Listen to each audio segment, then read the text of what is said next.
Luka Doncic and his Slovenia teammates beat Lithuania for the last-minute ticket to the Olympics, and this game once again showed the differences and advantages of modern basketball versus the old school. It was a perfect display of two completely diverse basketball ideas.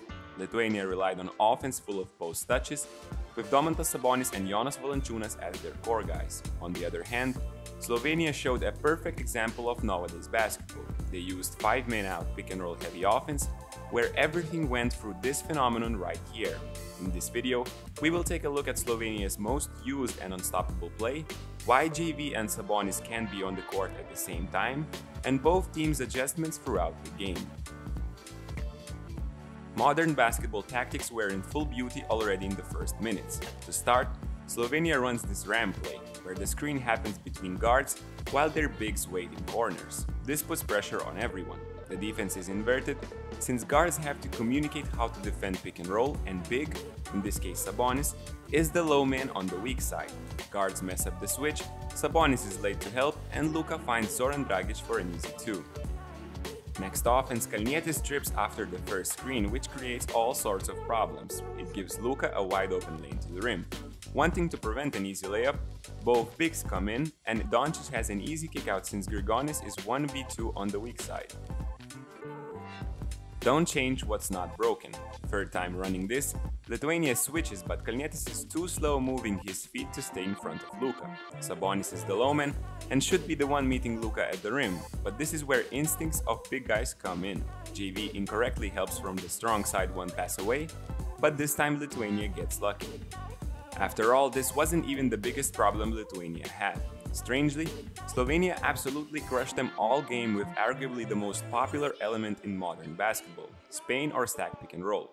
A 3-man game in the middle of the floor demands perfect communication and concentration. Home team lacked both of these things. With Valančiūnas on, Lithuania played drop coverage on pick and rolls. So when offense adds a backscreen to this action, the ideal way to defend it would be JV avoiding the backscreen and waiting even lower. Guards can switch between them or stay with their own guys, depending on coach's decision. Seeing Kalnietis' positioning here makes me realize that Lithuania didn't want to switch between guards because they didn't expect Slovenia to actually set the back screens, since they slipped them in previous games. This choice leaves all the pressure on communication and Valančiūnas avoiding the screen, since the third guy isn't in a position to help at all. We see him getting screened twice in a row and Luka scoring easily. Having to deal with the Spain pick and roll for the third time, JV finally manages to avoid the screen and Lithuania switches late. After that, Luka magic happens. At the last moment, he sees Kalnietis contesting his shot from one pass away and makes him pay for it by kicking it out to Dragic in the corner. After struggling against Spain pick and roll in the first 10 minutes, home team adjusted. But so did Slovenia. Lithuania switches between guards, while Prepelic does one thing Lithuania was afraid of before the game, slipping the backscreen. Luka reads it quickly and Prepelic gets an open shot with a little help from Toby setting an illegal moving screen. Slovenia just kept hitting where it hurt the most. Lithuania's communication and concentration seemed to be non-existent, as here both Jokubaitis and Butkevičius stayed on Luka and left Prepelic wide open again. Luckily for them, this time he missed. Defending Spain pick and roll for the third time in the second quarter, Lithuania finally switched it right. But Luka is Luka, gets downhill, spins against much smaller Jokubaitis, uses his muscle to create contact and screams and one. Despite all these errors you just saw, Lithuanians stayed in the game due to their good shooting and paint presence in the first half. So what happened next, and how did Slovenia build up a 10-point lead? Well, modern offense with all 5 players outside the 3-point line happened. Visiting team opted to attack Lithuania's passive pick and roll defense with a simple slot pick and pop. Look at all these guys around the perimeter and spaces for Doncic to attack.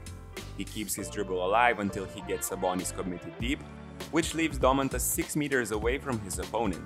Kalnietis doesn't really rotate, which makes me believe Lithuania took a risk with Tanchar's shooting ability and it didn't pay off.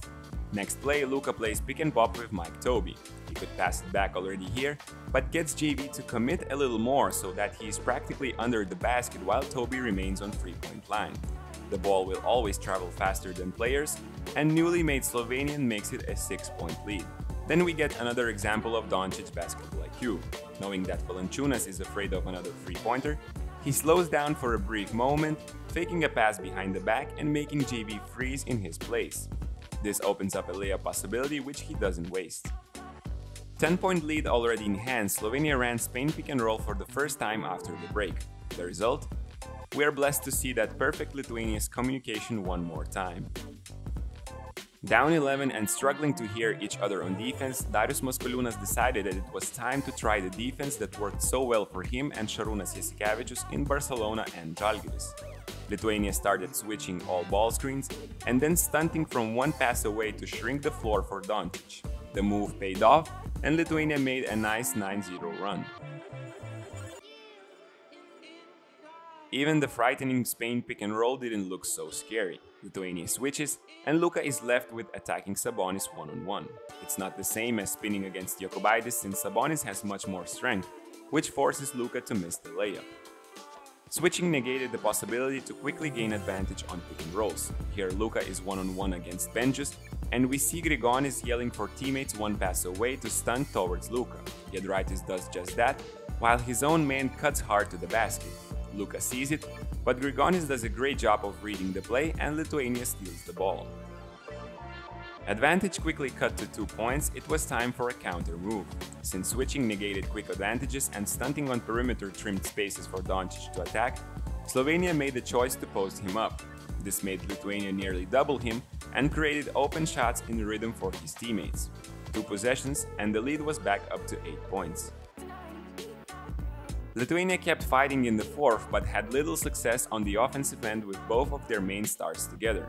Valančiūnas and Sabonis play center position in their respective clubs in the NBA, since they are not big threats from outside and prefer back to the basket play.